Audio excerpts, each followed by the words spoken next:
Welcome to Function Focus Lesson 25 with Ms. Barrett. Per usual, I want to go over the Lesson 24 practice answers. Okay, so in Lesson 24, which was on Monday's lesson, we talked about identifying or recognizing whether an exponential function is a growth or decay function. So what we learned is that an exponential function can be written as y equals, or f of x equals, a times b to the x power, where b determines whether it's going to be growth or decay,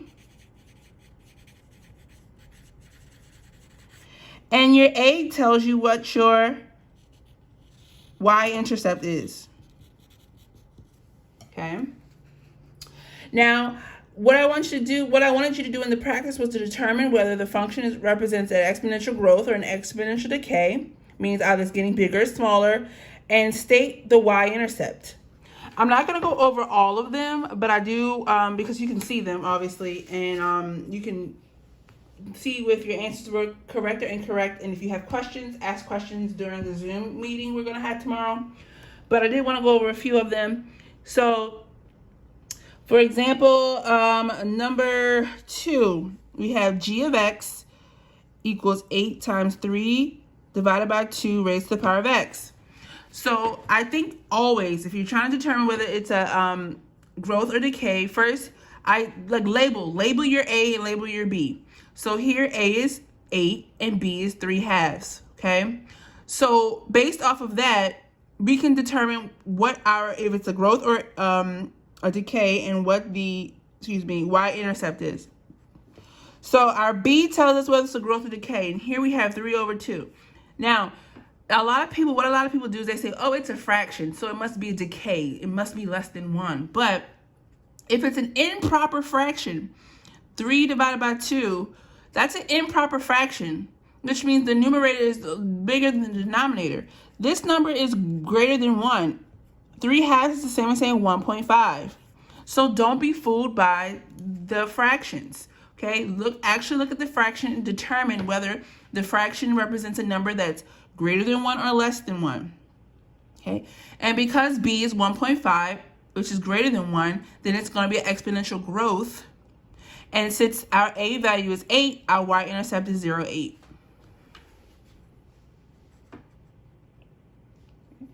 Or number 5, I just wanted to show you that the variable doesn't have to be x. The variable can be anything. If, like, say, for instance, it's a word problem, a real world problem, the variable could be any letter. It could be P, it could be T, it could be S, it could be anything. Okay.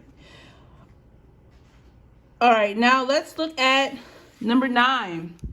Number 9 has y equals 10 times 3 raised to the negative x power.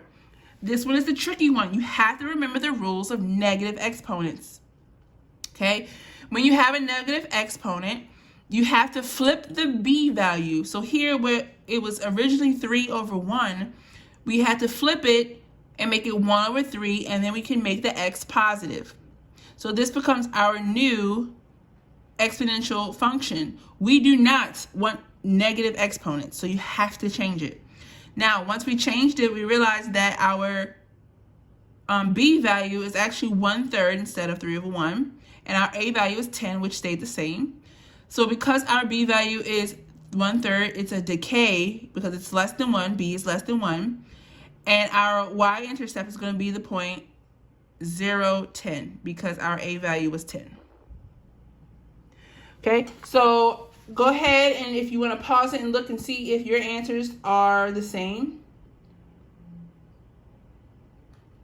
Now, for today's lesson, we're discussing graphing exponential functions with shifts. So shifts mean when they move, okay? So exponential functions, all of them don't look the same. They have what we call shifts, okay? Now let's review what we learned a little bit about the characteristics of exponential functions last class. So characteristics of exponential functions. So we know that it's f of x equals a times b to the x. That's the standard function, right? We talked about the asymptote. The asymptote is usually y equals 0, right, without shifts. the asymptote of this without shifts is going to be y equals 0. The y-intercept is always the point 0a. So whatever your a value is, that's going to be your y-intercept. Your domain is the r with 2 backs, which we call ordinal numbers. And here our range was y is greater than 0. Okay, that's just the standard information we know about a standard exponential function. Now the transformations of exponential functions. So originally we have a times b to the x. Now sometimes the function can be adding k. So this would be like saying a times b to the x plus k. Okay. When it says f of x, it means the function, the whole function plus k. All right, now when you add k shifts or transforms the graph. K, we're looking at k here, shifts the graph up k units. Okay, so if it's a plus k, let me signify that it's a plus k. If we're doing positive k, we're adding k, a number k. It's going to shift the graph up k units. For example, y equals 2 to the x power. That's our exponential function. And if I add 4, okay, if I add 4, here k equals 4. So here my k is plus 4. Now, when I graph it, let me do a sketch. So my original graph, if it was just 2 to the x power, we know my a value would be 1, right? Which means that my y-intercept would be at the point 0, 1, okay? And we know it's a growth because the b value is greater than 1. So it looks something like this. And this is just a dry sketch, okay? Looks something like this. Now, this is my original graph. Now, I have to go up 4 because k is positive 4. So I go up 1, 2, 3, 4. So now my y-intercept is going to be up 4 points. And my graph ends up looking like this. This is my new graph. I shifted my original graph up 4 points. Okay, that means all the points have to move up 4. Now, what if I have f of x minus k?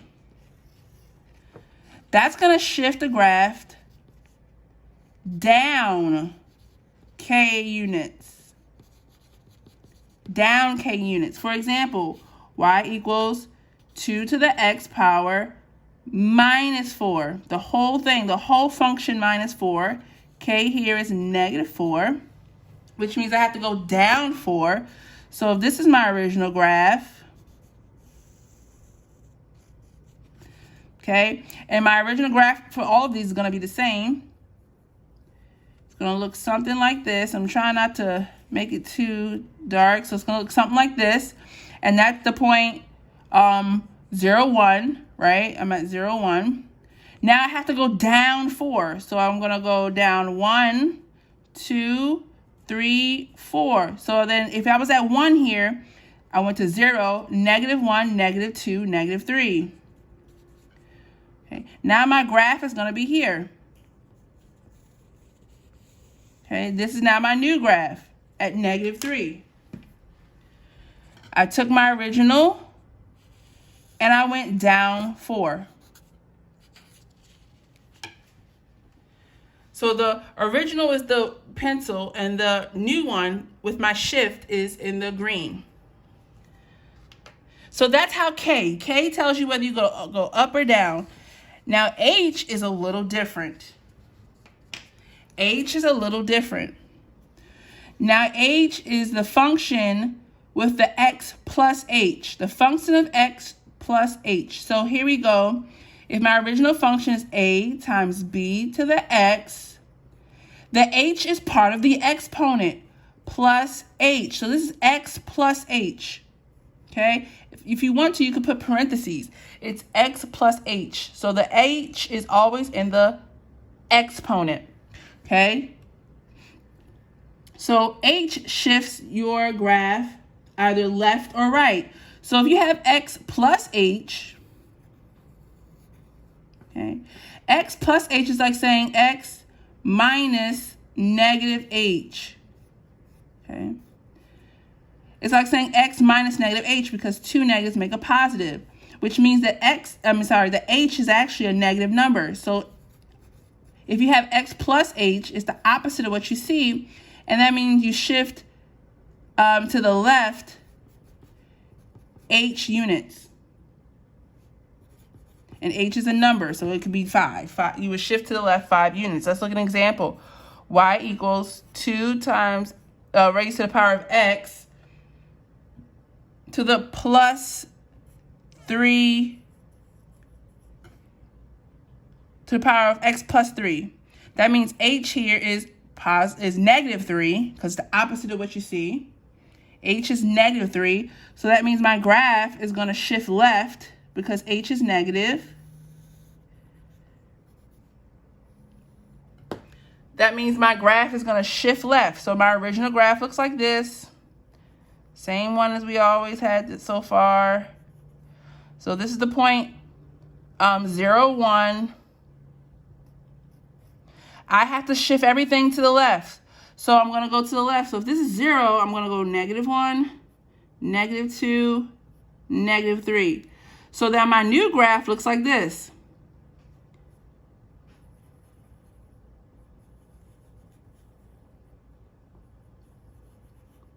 Okay. I shifted every point to the left 3. Okay, I went to the left 3. Okay. So where it was originally 0, 1, now it's now negative 3, 1 because I went to the left 3. Okay, so it changes the x values. Now let's look at when you have x minus h. So x minus h is just is the opposite, also the opposite of what you see, because here x minus h is a positive number. So it's going to shift right h units. Okay. For example, y equals 2 raised to the power of x minus 3. That means h is positive 3. So it's the opposite of what you think. If I have my original graph, and I originally had where my y-intercept was the point 0, 1, right? Now I have to shift everything to the right 3. So this would be 0, and then it'd be 1, 2, 3.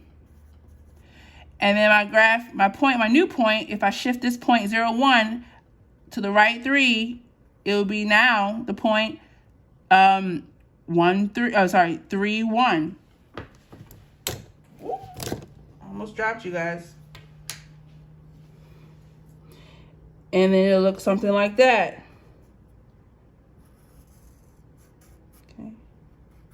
So as you see, all that happened here is my graph shifted to the right 3. And last but not least, negative f of x. This is like saying this whole function times a negative 1. Negative a times b to the x power. Okay? Negative a times b to the x power. Right? So what this does is this does something really fancy. This actually reflects, and this is something we learned in geometry, reflects over the x-axis. Okay, so this reflects the whole graph over the x-axis. So for example, if I have y equals negative 2 to the x power, my original graph would look like all the other original graphs.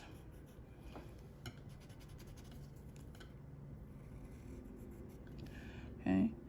So here goes the point 0, 1. So now what happens is the graph is reflected across the x-axis. This is the x-axis, the horizontal axis. So at this point was 0, 1, now it's going to be 0, -1. That's a reflection. And it's going to look something like this. I'm trying to make it look as reflective as possible. Okay. All right. So now where this was my original, now with my shift, it's reflected across the x-axis. Now, I want to summarize it. If K is positive, K shifts your graph up. Remember, K and H are numbers. If K is negative, K shifts your graph down, however many units. If H is positive, it's the opposite of what you see, H. If H is a positive number, it's actually, if H is being added, it's actually a negative number. And it shifts your graph to the left. If H is being subtracted, it's actually a positive number, and it shifts your graph to the right. And a negative in front of the function reflects the graph across the x-axis. We're going to do some practice, so if you're confused, don't be. So now, the characteristics of our new functions. If our new function was shifts, f of x equals a times b to the x minus h power plus k, where h and x represent, h and k represent shifts. Our new asymptote, y-intercept, and domain and range are as follows. The asymptote is always y equals k. No math required there. Whatever k is, if k is negative, if k is positive, your asymptote is whatever y is.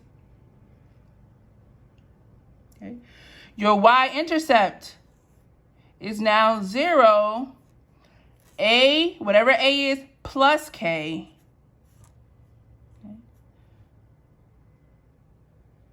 Your domain maintains to be all real numbers, and your range is y is greater than k.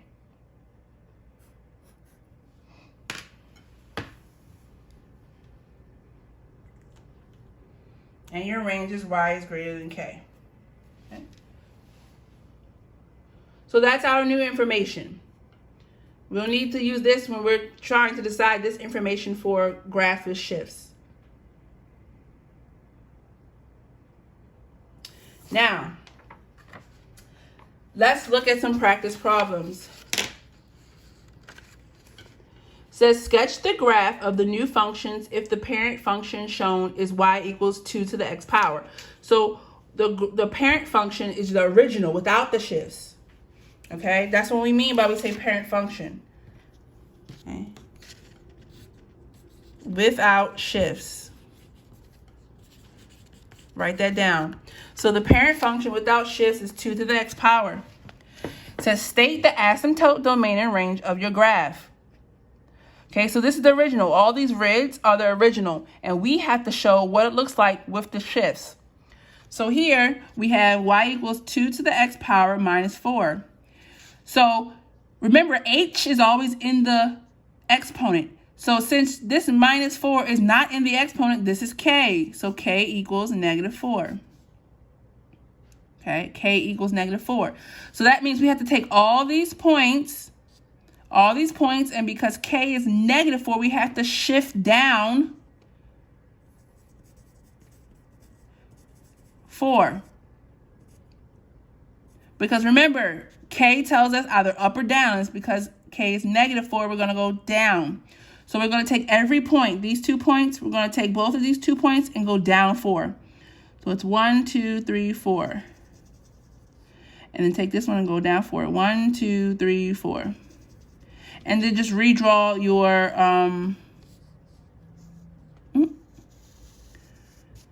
Now this is our graph with shifts. This is our graph with shifts. Now we can identify our asymptote, our domain and range. Now domain is easy, all real numbers. Our asymptote is what our graph is approaching. And your asymptote is always y equals k. And k here is -4. And as you can see, that's true because this is the asymptote, y equals -4. So your asymptote is y equals -4, and your range is always, well, not always, but it's always, well, it can be y is less than k, but in this instances, it's going to be y is greater than whatever k is. So y is greater than -4. And that's true. The graph includes all y values greater than -4. So as long as you know your k, you can easily find your asymptote and your range. Now let's look at number 2. We have y equals 2 to the power of -x. Now, this changes something, doesn't it? Because remember, we can't have a negative exponent. So this is technically, the graph should technically look like this. Y equals, we got to flip this and make it positive. We got to flip this and make it positive. Okay. So that means that this is actually a decay. Okay, this is actually decay, and it's going to look something like this.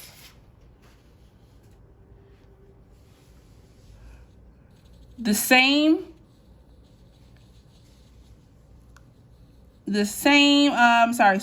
y-intercept, just trying to draw it good. The same y-intercept, except it's flipped across the y-axis because we had to flip the fraction, flip the b value, and make it a positive. So now it's a decay. It's decreasing as you go, as x approaches positive infinity, f of x is approaching negative infinity. Our asymptote is y equals k. K here is 0. See how there's no k? This is like saying 1/2 raised to the power of x plus 0. So y equals 0. And you can see this asymptote here. It's approaching y equals 0. Our domain is easy, all real numbers. And our range is y is greater than 0.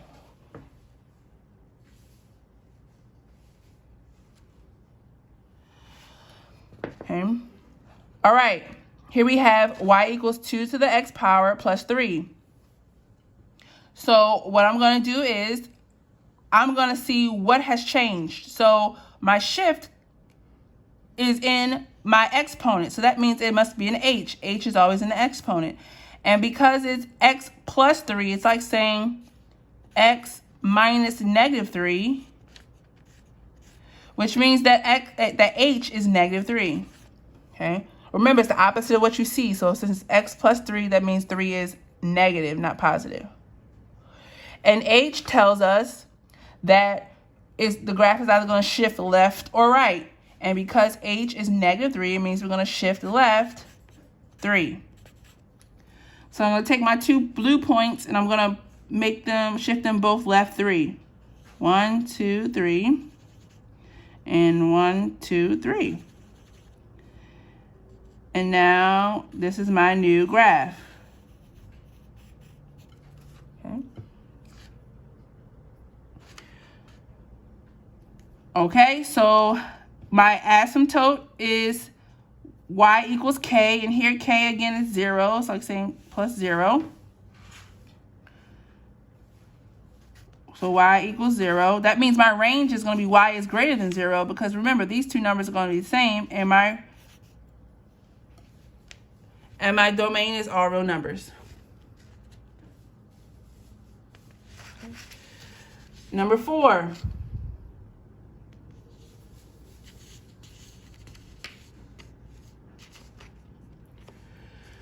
Two to the power of x minus 1. Again, my shift is in my exponent, therefore it must be h. And it's like, and we don't see a k, it's like saying plus 0.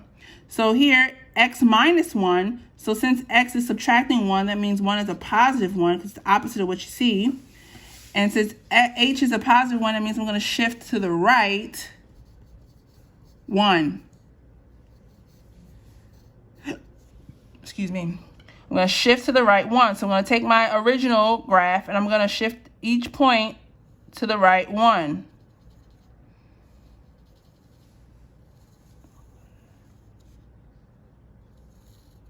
Okay.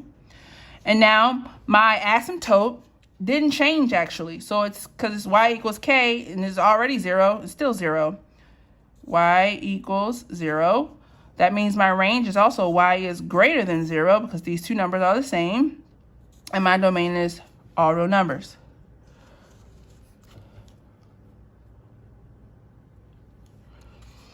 All right, number 5, y equals 2 to the x power plus 2. Okay, my shift is not in my exponent. That means I have k, and k is positive 2. And since k is positive 2, that means I'm going to shift up 2.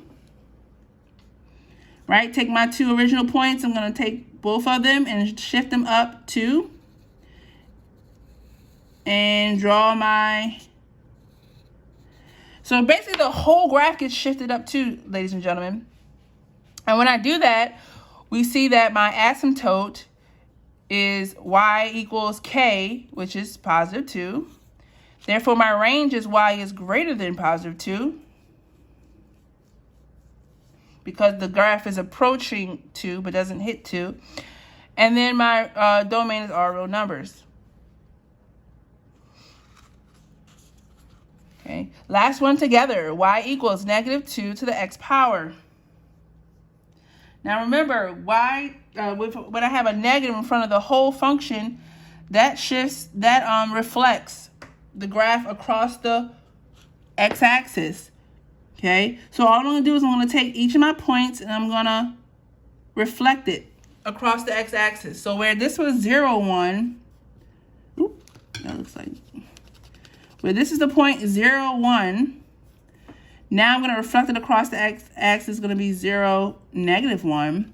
And where this was the point 1, 2, this is now going to become the point 1, negative 2. So you can see that the y value is changed. And the graph is going to look something like that. Okay. Now, and still, this is the k is plus 0. Okay, the h is plus 0. So h and k didn't change here. It just reflected the points across the x-axis. So I get y is equal to 0 because the asymptote is still 0. The domain is r. Now what happens is it does change the range. When you reflect across the x-axis, it changes it flips the inequality symbol. So now instead of it being y is greater than 0, it's y is less than 0 because the graph is now in the negative numbers of the y-axis. Okay. Changes the inequality. Okay.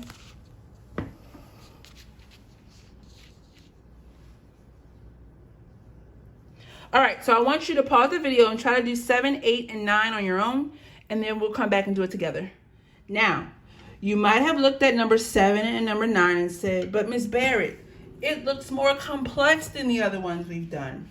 Now, if you just did them and you understood, congratulations. But if not, don't fret. Because all you have to do is recognize each shift separately and then perform each shift separately. So we had y equals 2 raised to the power of x plus 2, all that minus 3. So we see we have two shifts. We have your h shift, which is in your exponent, and then we have your k shift. So if we look at our exponent, we see it's x plus 2. X plus 2 indicates that it's really x minus negative 2, which means h, which is always in the exponent, is negative. So it's h equals negative 2, which tells us to shift left 2. And then the minus 3 is k, so k is negative 3, because k is exactly what you see. And that tells us to shift down 3. So we have to shift left 2 and down 3. Now you go to your original points. And you're going to shift this point 0, 1 goes to the left 2, 1, 2, and down 3. 1, 2, 3. And this is the new point. And then this point here, 1, 2, goes to the left 2, 1, 2, and down 3. 1, 2, 3. And it ends up here. All I did was did the shift separately. I shifted left first and down second. Now, I could have also done down 3 and then left 2. It would take me to the same 2 points. It doesn't matter which order you do the shifts in. Okay. Now, my asymptote is always y equals k, and k was -3, so y equals -3. Range is domain is always all real numbers, and my range is always y is greater than k unless there's a reflection across the x-axis. So here it's y is greater than -3. Remember, these two numbers are the same. Number 8. I have 2 raised to the x power plus 1. So since it's plus 1 and 1 is not in the exponent, then it's k. So k equals 1, which means I have to shift up. So I take my 2 original points and I just shift them up 1. My asymptote is y equals 1 because it's y equals k and k is 1. My domain is all real numbers and my range is y is greater than 1, which is, remember, these two numbers will be the same. Last but not least, number 9, y equals 2 raised to the x minus 3 power plus 2.